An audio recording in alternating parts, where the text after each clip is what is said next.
Bom, olá, queridos. Na aula passada nós falamos sobre fecundação, gravidez e parto. E o exercício que ficou aí para vocês estarem respondendo foi o exercício da página 111. E agora eu vou fazer a correção para vocês.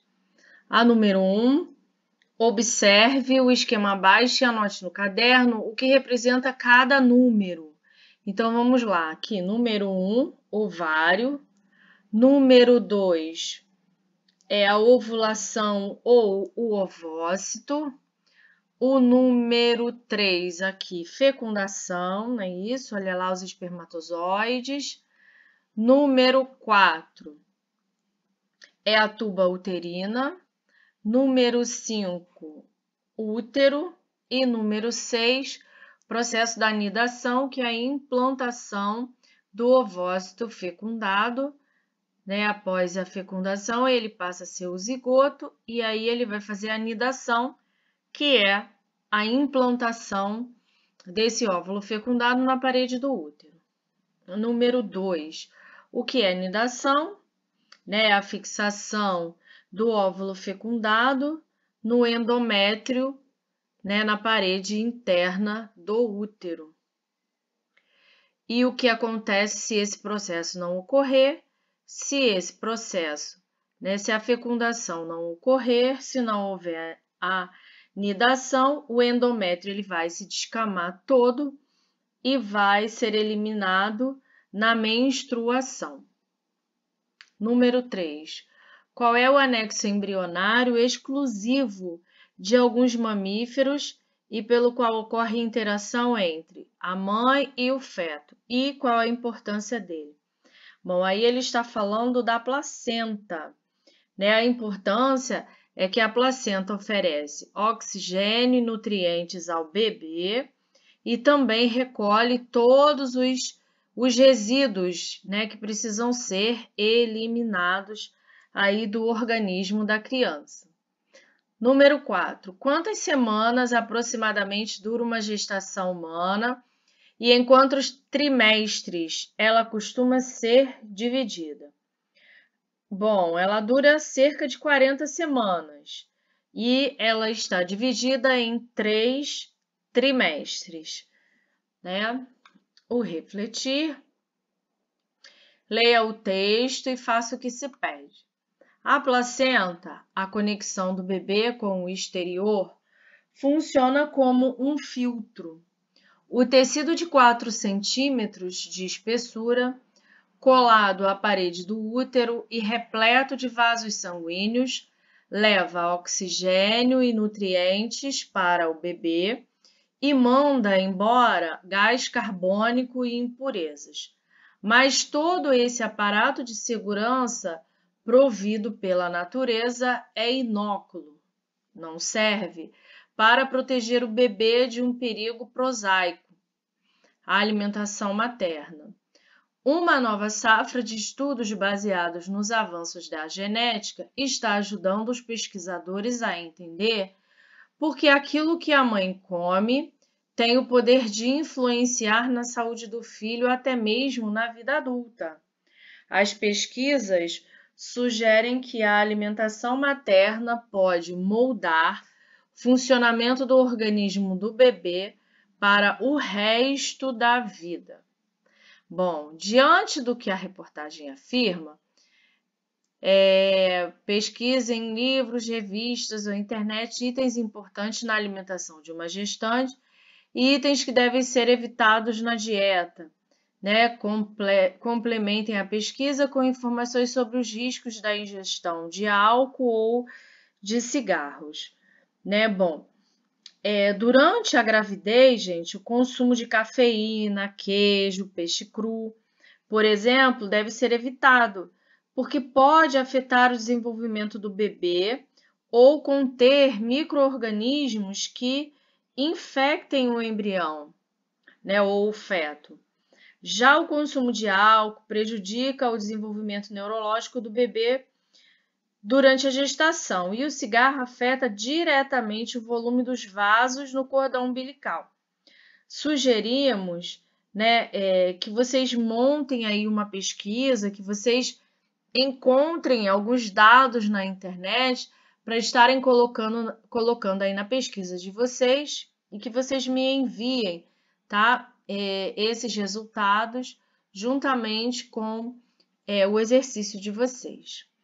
E seguindo aí o nosso livro, o tema próximo, para essa semana, ele está falando sobre a sexualidade e a saúde, né? Algumas doenças que podem surgir a partir aí da vida sexual, né? A maturidade sexual traz novos desafios e responsabilidades. As decisões relacionadas à vida sexual devem ser tomadas de forma consciente e ponderada. Essas decisões são importantes, pois envolvem as infecções sexualmente transmissíveis, né, que também podem ser conhecidas como DSTs, doenças sexualmente transmissíveis, né? O melhor método de evitá-la é exatamente usando os métodos, né, que também são chamados métodos contraceptivos, que além deles estarem prevenindo, né, uma gravidez indesejada, eles também previnem contra as ISTs ou DSTs, doenças sexualmente transmissíveis, né? Sobre os métodos contraceptivos, eu preparei para vocês um material que a gente vai falar na próxima aula. E hoje eu quero dar foco, tá? Com as ISTs, né? As infecções sexualmente transmissíveis, ou DSTs. E o livro, ele nos sugere essas aqui, tá? Que são gonorreia, clamídia e sífilis, que são causadas por bactérias. Então, eu tenho infecções sexualmente transmissíveis, que são causadas por bactérias, e eu tenho doenças sexualmente, né, ou infecções sexualmente transmissíveis causadas por vírus. Além disso, eu tenho causadas por outros parasitas, tá? Que a gente vai estar dando uma olhadinha aí. Bom, sobre as doenças causadas por bactérias, né, o livro cita pra gente gonorreia, clamídia e sífilis. Gonorreia causada pela bactéria Neisseria gonorrhoeae, que provoca infecções na uretra, seguida de secreção. Pode ser assintomática nas mulheres, ou seja, a mulher pode estar infectada, ter a bactéria, mas não manifestar nenhum sintoma.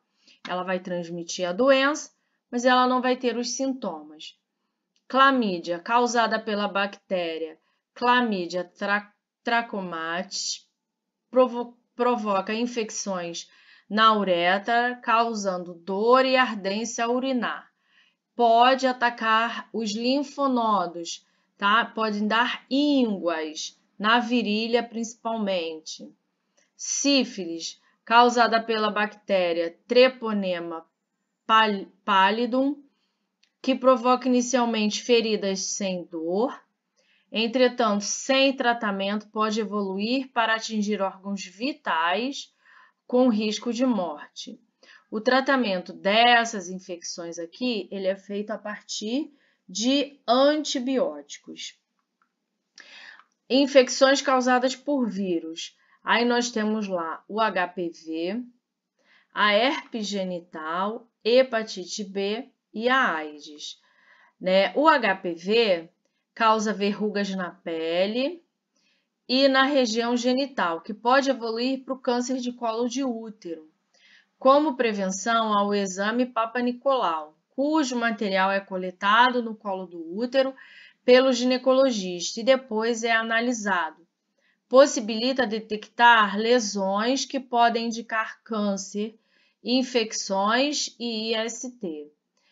Atualmente há uma vacina que previne contra 70% dos casos de câncer de colo de útero e 90% das verrugas genitais em homens e mulheres. Né? Essa é aquela vacina que ela é oferecida pelos postos, pelos órgãos públicos para as adolescentes. Né? Um ano fez para as meninas e no ano seguinte fez a vacinação em massa dos meninos também, porque os meninos eles transmitem esse vírus, herpes genital, causado por 2 tipos de vírus, provoca pequenas bolhas doloridas nos lábios ou genitais. Os remédios impedem a reprodução do vírus, mas não o eliminam. Assim, os sintomas podem reaparecer em caso de enfraquecimento do sistema imunológico, né? O vírus do herpes genital, ele não tem cura definitiva. Ele tem lá o seu controle. Mas todas as vezes que o organismo tiver uma baixa, né, um enfraquecimento do sistema imunológico, o vírus ele pode se manifestar e causar aí os sintomas da doença.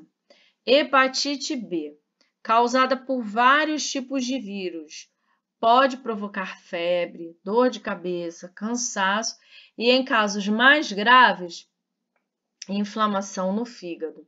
Se adquirido, o vírus pode continuar no organismo e, por isso, as vacinas devem ser aplicadas logo ao nascer. E a síndrome da imunodeficiência adquirida, que é a AIDS, causada pelo vírus HIV, que afeta o sistema imunológico também, né? O sistema imunitário. Existe tratamento, mas a gente ainda não tem uma cura comprovada para essa infecção, né? A gente tem até escutado falar aí algumas coisas,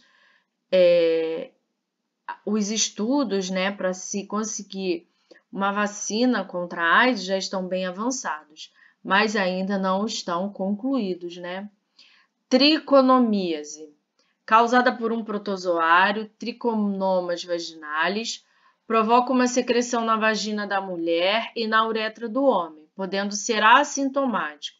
O tratamento é feito com antibióticos e deve-se evitar relações sexuais desprotegidas, principalmente pelo caso dos assintomáticos, né, gente? A pessoa tem o sintoma, mas ela não manifesta a doença, e aí fica difícil, né, de se identificar que a pessoa tem, né, esse protozoário. Candidíase, causada por um fungo, Candida albicans, causa o chamado sapinho quando atinge a boca, e secreção acompanhada de coceira, quando atinge os genitais. O tratamento consiste em medicamentos que combatem esse fungo, né? O fungo da Candida albicans. Pediculose pubiana, conhecido como chato, né? O que a gente chama de piolho pubiano, que se aloja nos pelos púbicos e provoca coceira. O tratamento consiste em medicamento aplicado nas áreas afetadas. E principalmente, né, gente, todas essas doenças causadas por fungos, por bactérias, por protozoários, são doenças que muitas das vezes elas são acometidas até por falta de higiene, né? Higiene ali no local, né? Reutilizar roupa, né? Não trocar cueca, calcinha com frequência, né? Não tomar banho, não lavar, né, as genitálias com sabonete, água corrente. Então, tudo isso pode provocar aí, por exemplo, o surgimento do fungo, do chato, porque às vezes apenas um hábito de higiene, né, a gente já consegue aí um bom resultado, né, de prevenção, uma medida profilática aí contra essas doenças. Eu preparei um material para a gente estar visualizando mais alguma coisa sobre esse assunto, tá bom? O exercício que vai ficar para esta semana é a conclusão do nosso capítulo, que é o panorama, tá? E aí a gente fecha esse assunto, tá? Juntamente com o exercício do panorama, para a gente partir, né, para a outra, para outro bloco de conteúdos, tá bom? Vamos lá, vamos ver o material que eu preparei hoje para vocês. Bom, aqui eu preparei para vocês algumas considerações falando sobre as DSTs. Vamos lá.